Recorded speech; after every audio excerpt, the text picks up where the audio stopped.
Hi, I'm Ashlee, and today I'm going to teach you how I make my Japanese pork gyozas and sauce. They are insanely delicious. They're one of my favorite things that I learned how to make when I was living in Japan. If you enjoy this, don't forget to subscribe so you don't miss any of our other recipes. And let's get started. First thing we're going to do is take a cabbage and we're going to cut out the center of it. Take the leaves off and layer them down inside a pot of water. And now we're going to bring it to a boil. Now I have some chives. Now I like to get the kinds that still have a root at the bottom. They're nice and fresh that way.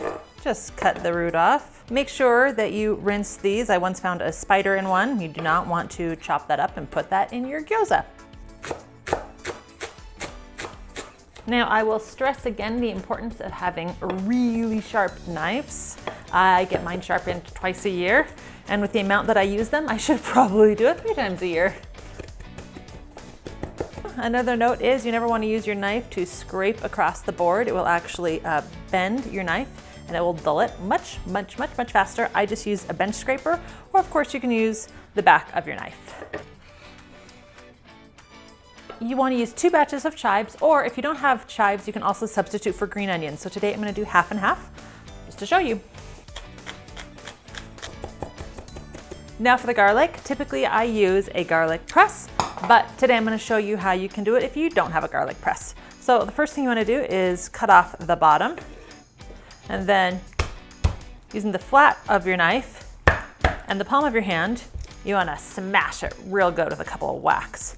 And the paper will just fall right off.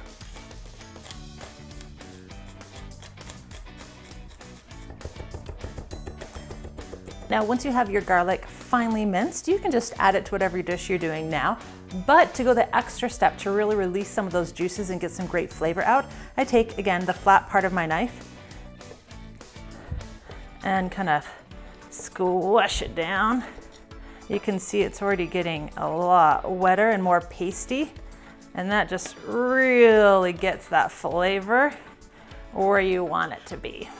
And now our cabbage is done, so first thing we're gonna do is strain it, and then we're gonna put it in some ice water to stop it from cooking and to help it cool down. Now that it's cooled down, what we wanna do is squeeze all the extra liquid out of these. So grab a nice little handful and then just squeeze until you don't get any more liquid. And now, just like the other vegetables, we're gonna chop this. Now put your chopped cabbage, try saying that 5 times fast, chopped cabbage, chopped cabbage, chopped cabbage, into a bowl and add everything else that you already have chopped up. Now I was taught to either use your hands or to use chopsticks to mix this up. Obviously, you can use a spoon. Oh, this already smells so good. Once it's mixed up, we're gonna add some potato starch. If you don't have potato starch, you can use cornstarch. You don't necessarily wanna put your hands in this, as this cornstarch is gonna help thicken this and help hold this all together, and so we don't want it to soak into our hands. Now it's time for our ground pork, soy sauce, sesame seed oil, and a little bit of water. And again, you can use a utensil or you can just use your hands. And now it's time to add all those cut vegetables.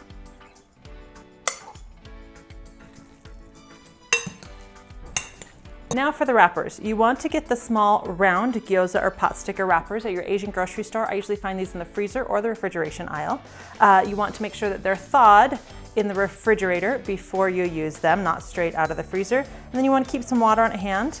Get a finger wet and rub the outer edge with that wet finger. You don't have to go all the way around. You want to create kind of a U shape. Then using a small cookie scoop, about a tablespoon, we're gonna put that right in the center. Kind of pinch it together and flatten all of that goodness out so that so you can close the sides like this. So close at the halfway mark, and then going down one side, you want to pleat and pinch, pleat and pinch, pleat and pinch, pleat and pinch, all the way across, making sure it's sealed really nicely together. And then the same thing on the other half. pleat and pinch, pleat and pinch, pleat and pinch, pleat and pinch. And then you get your little half circle.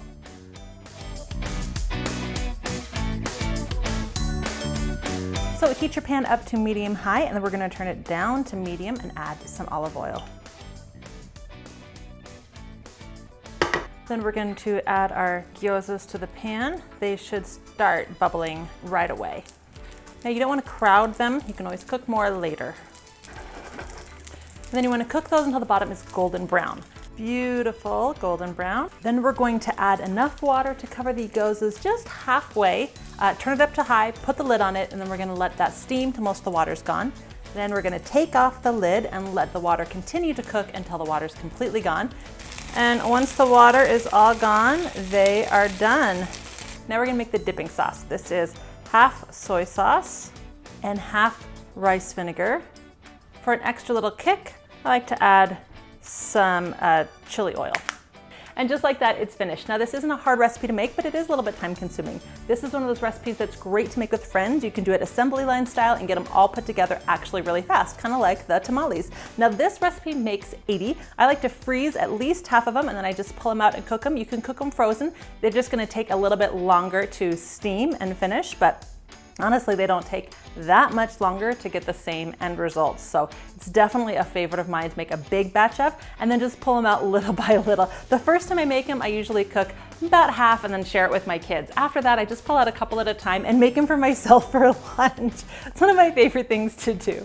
Anyway, if you enjoyed this recipe and you enjoy other international cuisines, don't forget to subscribe so you don't miss anything. In the comment box down below, let me know if there's other Japanese dishes or Mexican or Greek or any other international cuisines you'd like to see some recipes from or learn more about, or share something with me that you love from real culture that you'd like me to give a try. I love trying new things. In fact, speaking of trying, it's time to try the gyozas. Look at that beautiful crust. It looks amazing. So good. I really should make these more often. They're seriously so good. Thanks for watching.